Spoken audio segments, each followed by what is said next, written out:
Gobierno de Navarra. Nafarroako gobernua. 60. hamarkadan Estatu Batuetan elkarrekin ibili ziren mugimendu pazifista bakezalea eta mugimendu ekologista, mugimendu hippian gorpuztuta. Horren harira ere sortu zen Greenpeace erakunde ekologista entzutetsua. Nafarroan ere badugu mugimendu antimilitarista eta ekologista elkartzen dituen simbolo bat, Gladys del Estal. Gaur guzti horretaz arituko gara.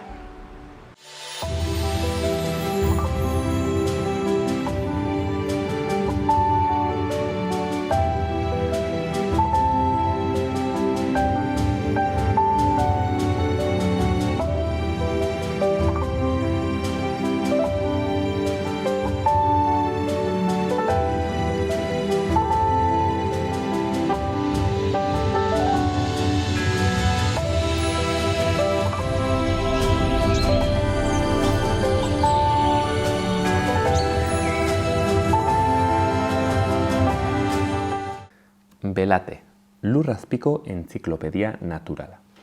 Belate eragin atlantikoen eta mediterraneoen elkargunea da. Hori dela eta balio ekologiko eta historiko handiko habitat eta espeziak daude. Denetan bitxienak eta ezkutatuenak zoikaztegiak dira. Hau da, duela milaka eta milaka urte sortutako ezegune bereziak, arras informazio baliosa gordetzen baitute iragan garaietako paisaiaz eta klimaz.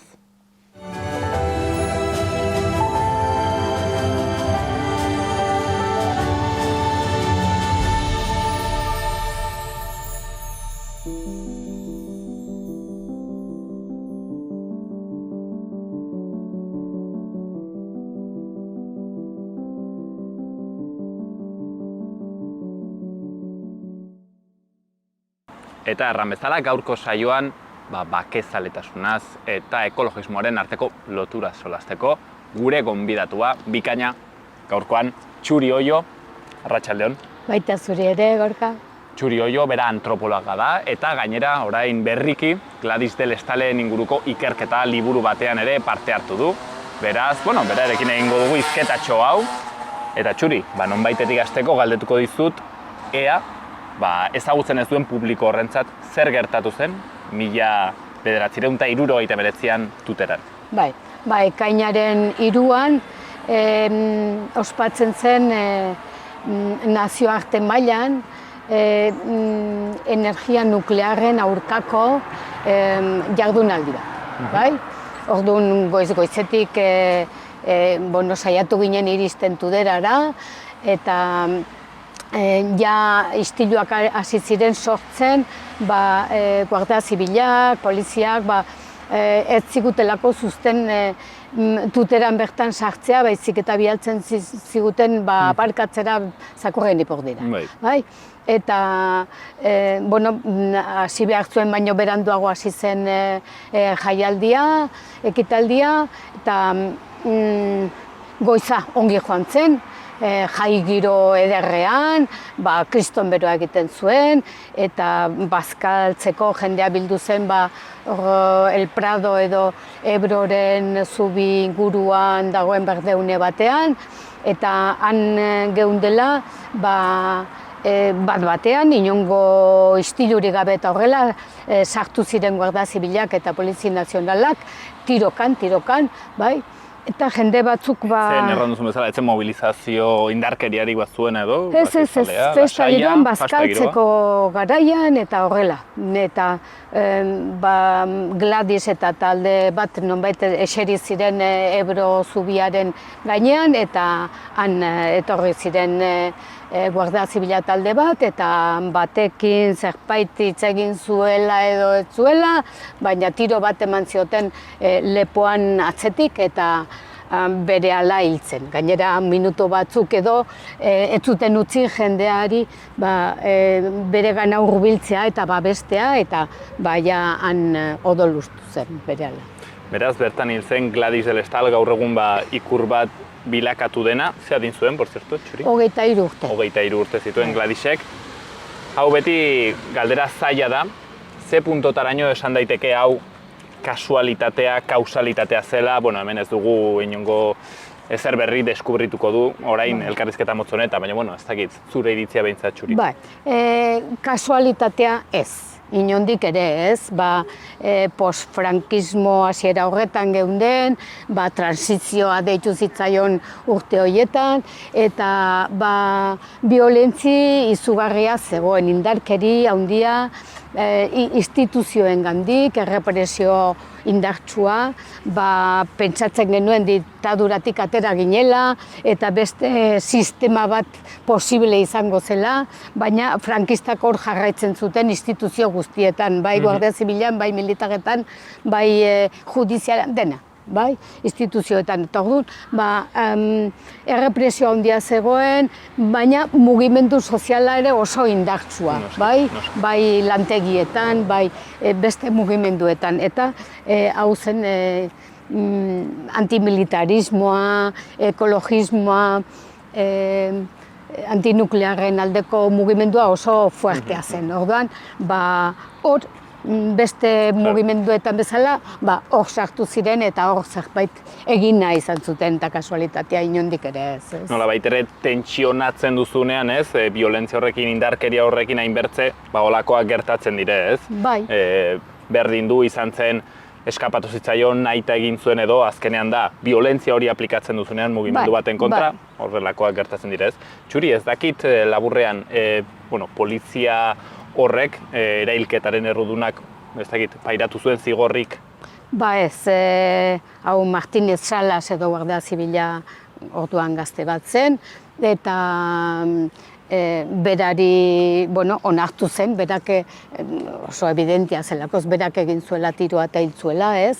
Eta juizioa izan zuen epaiketa bat, eta 18 hilabete bota zizkioten por imprudentzia temeraria. Bere fusila, segurorik gabe eramateagatik. Eta berak esan zuen eskapatu egin zitzaiola tiroa trifulka bat egontzelakoz momentu horretan. Jendeak, testiguak esaten zuten inongo trifulkarik etzela egon, baina tiroa eskapatu zitzaiola. Ordua, horrela gertatu zen, ez? Garai horietan, hain zuzen ere, aipatu duzu, Tuteran elkartu ziren bi borroka, bi protesta, ez? Bi aldarrikapen, bat bardeetako tiro poligonaren kontrakoa, eta bertza borroka antinuklearra. Ez dakit, erran dezakegu garai horietan Txuri mugimendu bakezalea eta antinuklearra batuta zeudela?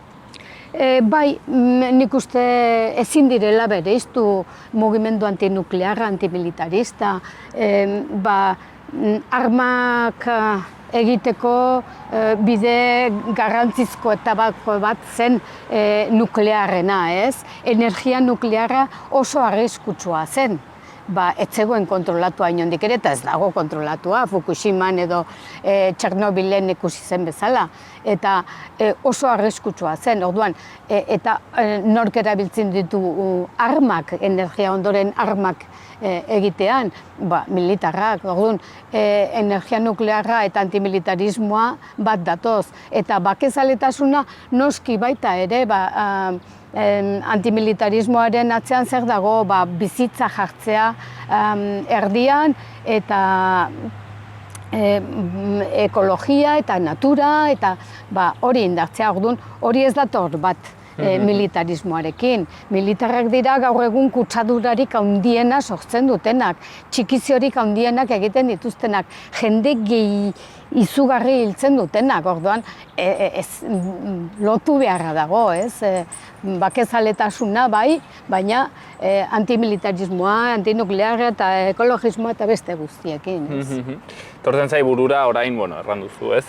Aipatu ditugu bardeak, antimilitarismoa, ekologismoa, tortzen zaitere burura Greenpeace, ez? Bake berdea, adibidez. Ez dakit, kontraesankorra da, Txuri, zure aburuz, ekologista izatea eta ez bakezalea, nolabait ere, hau da, indarkeriaren alde egotea eta ekologista izatea hori kontraesankorra da? Niretzat pertsonalki ez da kontraesankorra, bakezaletasuna eta nolabait indarkeri nolabaitekoa erabiltzearena, ez? Badakigu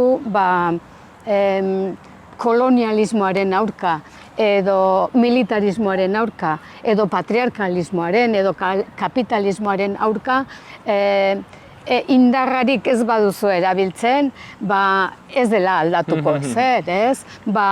Ez dute beren poderea, beren privilegioak utzi behar loxintxe eginez, ez?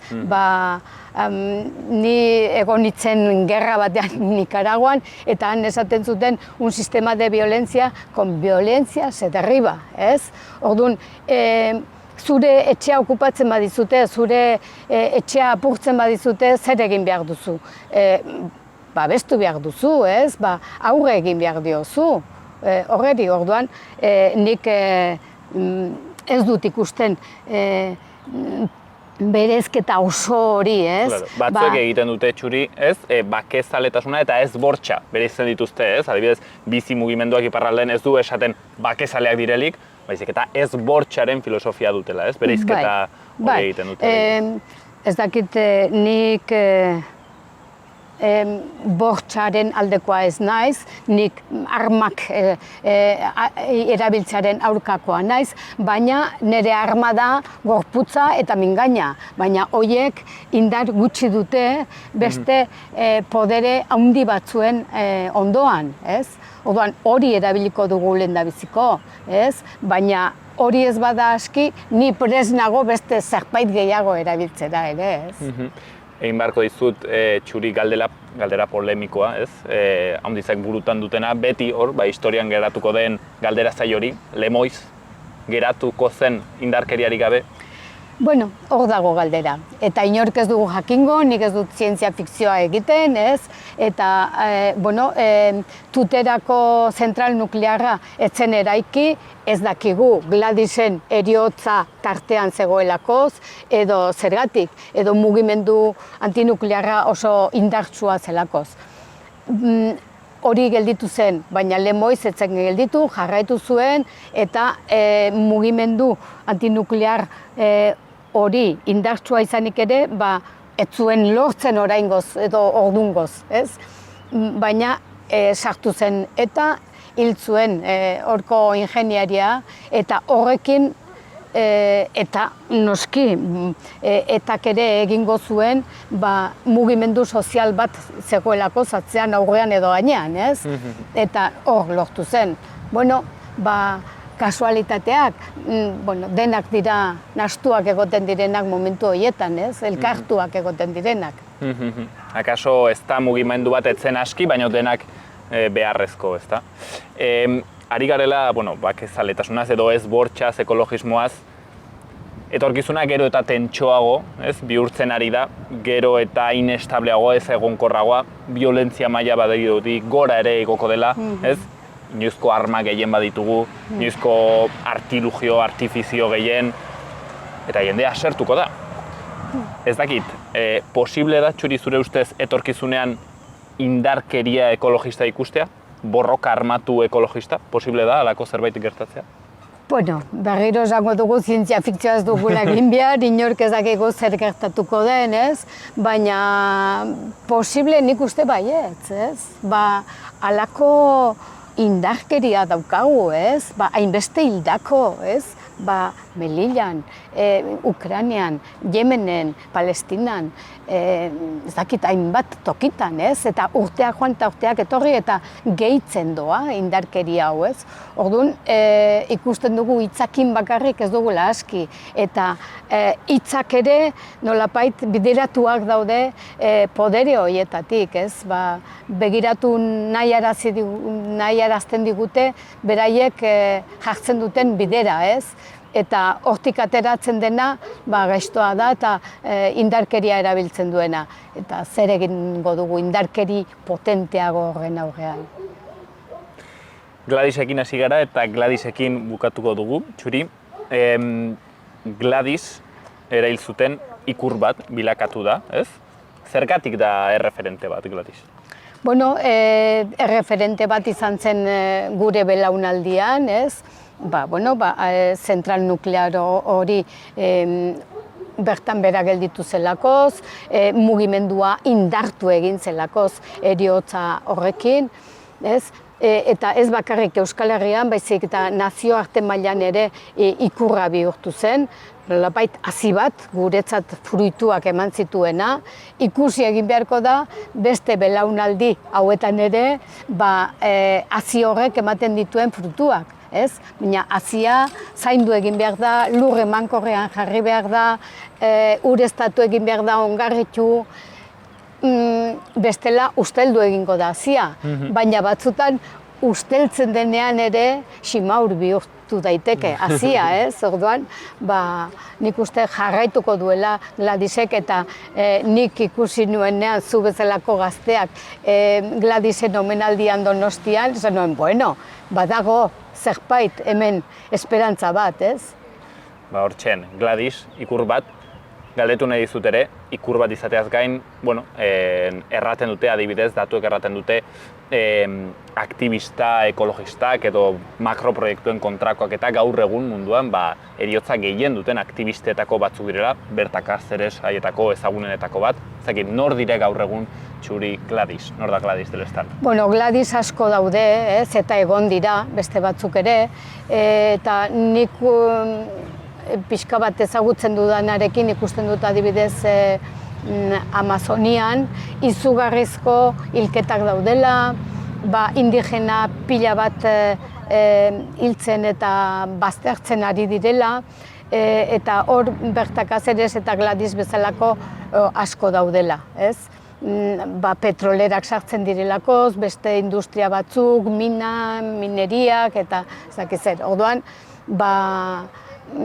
ez dira kaso aislatuak, ez? Kapitalismoaren ondorioak dira, espansionismo horren ondorioak eta extraktibismo horren ondorioak, eta orduan, hor daude beste biktima asko ere. Txuri, bukatzeko gaurko elkarrizketa motz honekin, ez dakit, pelikula bat, liburu bat, pixkat gehiago honetan sakontzeko? Bueno, liburua, nola ez dut esango Gladys del Estal liburua, ez da historiako liburu bat, baizik gaurkotasun handia duena da, egiten dugu, hartzen dugu gertaera hoiena, baina egun edo momentu horretako giroa, politikoki, ekonomikoki, sozialki ze giroa zegoen, eta nola iristen den iturri hori gaurkoraino, ez? Ze lotura dituen gaurkotasunarekin. Eta, denok badakigu, nuklearen asuntoa pilpilean dagoela, orain berdez margotu nahi digut. Lotura handia dago. Orduan, liburu hori komentatuko nuke. Eta pelikula bat edo dokumental bat,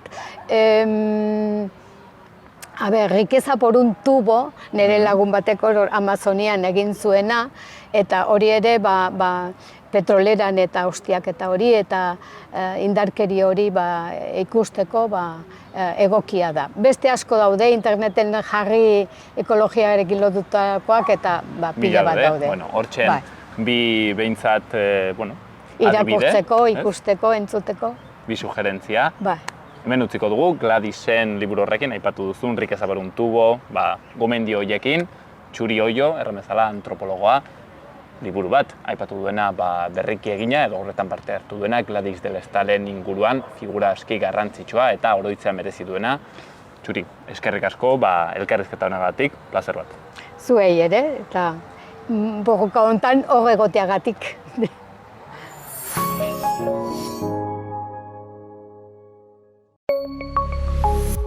Gobierno de Navarra. Nafarroako gobernua.